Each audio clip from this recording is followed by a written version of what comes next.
rolling. Okay, we've got a new build we're going to do here. This video will take a while to put together. We got a 300 Weatherby mag, one kicking sucker. It's a 300 Weatherby Vanguard, and she will kick you. And what we're going to do is we're going to load this puppy up. The end result, or the goal, is to load this puppy up where she shoots really nice long range, 600 to 800 yards, maybe more, and then tame this puppy down to where she does not kick. So what we've got here is just basically the factory stainless barrel in the 300 Weatherby Vanguard. And what we're going to do is we're going to put a muzzle brake on here. That's going to be the first thing we're going to do. The muzzle brake just came in today. I haven't even got it out of the package yet to look at it. So the muzzle brake is from a company in New Zealand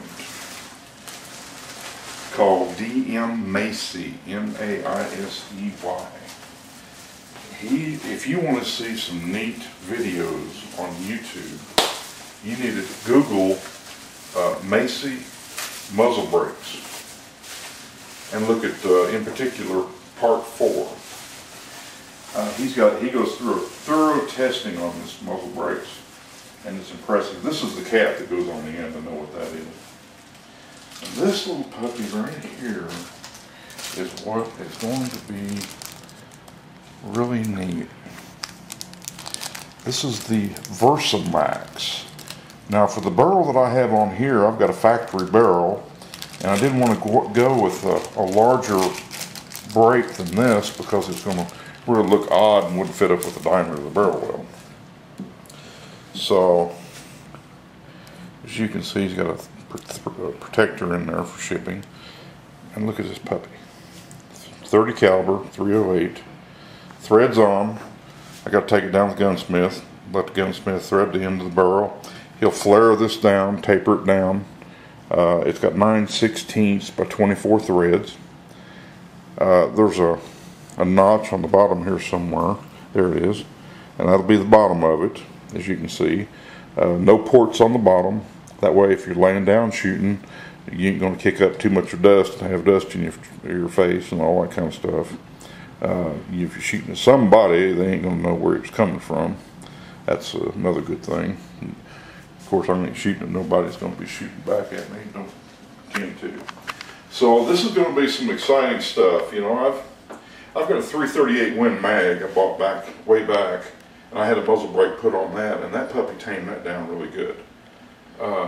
But that's been several years ago, and this brake on YouTube, it should be some neat stuff.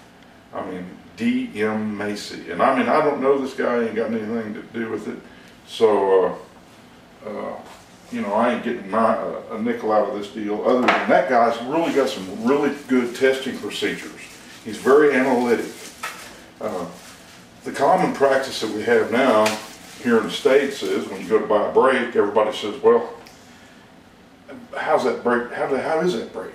And the common response is, well, it tamed it down to shoot like a 30-06 or a 308, and there's nothing analytical about it.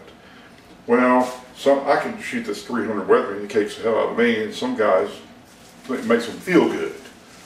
So it's all subjective. Except when you get up the next morning and you're bruised black and blue on your shoulder, then you know something kicked hell out of you. Alright, this is the thread adapter that won't be going on the end of that barrel. This is the thread protector. So if you want to hunt with the rifle and then take the brake off of it while you're hunting, then this is what you screw on there to protect your threads. So this is going to be an exciting build. What we intend to do is I'm going to be taking this down to the gunsmith probably tomorrow, let him put this brake on. Then the next order of business, we've got a Blackhawk Axiom stock, recoil reducing stock that's ordered. So that'll be the next order of business to put on this rifle. Because what we intend to do with this thing is, number one, is we intend to tame it down where she shoots like a 6.5 by 55 Swede, something real mild. That's what we're attempting to do. And what I'd like to reload too, and I've got some reloading I'm going to be doing for this rifle. And the intent on that is to go with 208 green Hornady AMAX, which should be an interesting project altogether. So this will, like I said, this is going to take a while. It'll span out over a period of several weeks. So we'll give you a little tidbit here and there. So anyway, thanks. You have a good one.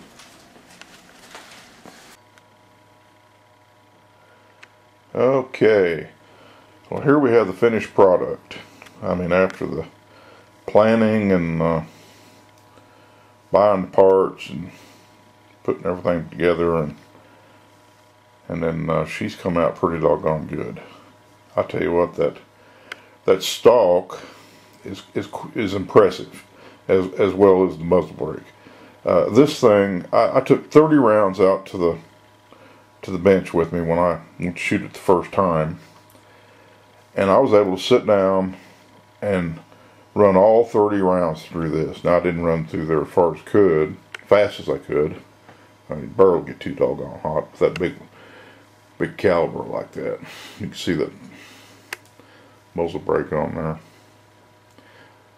Gunsmith done a good job on that. But I was able to sit down, run all 30 rounds through that. That's what I had with me, run all 30 rounds through it. Man, it took almost all the recoil out of that.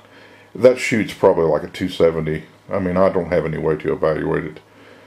I was kind of laughing about that, thinking about that when I first started this video. But anybody's ever shot a 300 mag, Win Mag, or 300 Weatherby mag knows doggone well you just can't sit down and ram 30 rounds through it in one setting. Not unless you're an absolute beast. But anyway, I put a Harris bipod on it, 6-9 bipod, which actually was on one of my other rifles. Not really a point in buying an extra one. Got me scope on there. I think it goes from 4 to 16 power. 50mm objective, I believe is what it is. Got the turrets on it. So, target turrets. So, I'm pleased with it. I don't hunt with anything that looks like this, but this is sure fun at the range. It's sure a good project.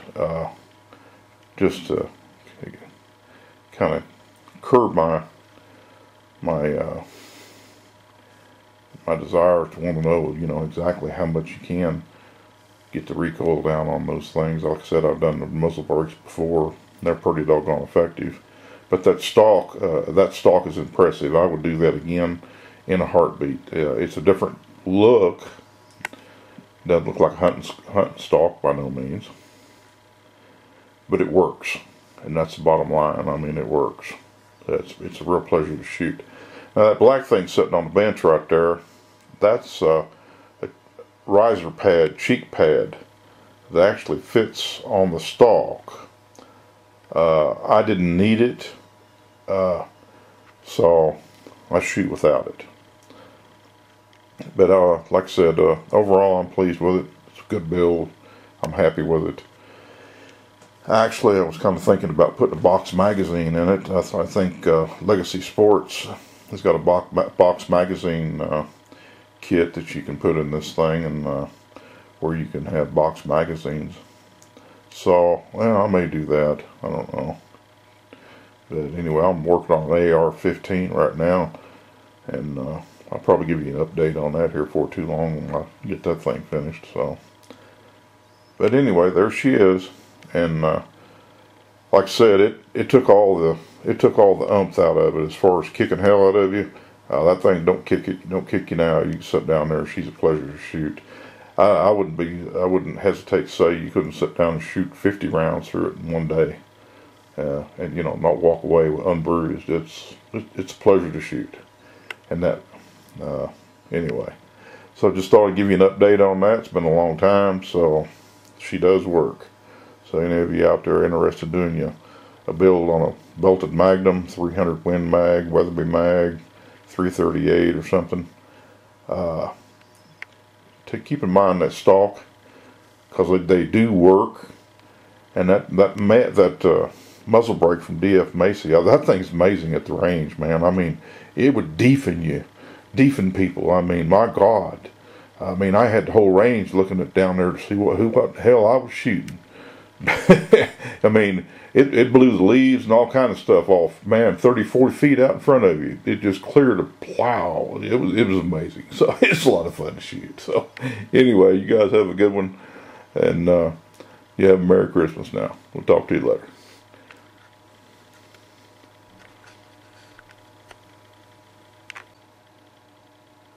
Okay, I found that target. So I got that posted up there for you to take a look at.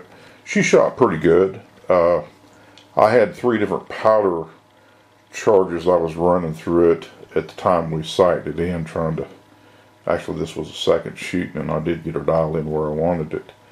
I had a couple of flyers, but they're running in there pretty close. Obviously she needs to be dialed over. Next trip out to the range, she needs to be dialed in just a little bit more to the right. And then for maybe some long distance shooting, I could change the elevation and go up a little bit on it. But no, she's shooting pretty good. I mean, you wouldn't want anybody shooting at you with that sucker.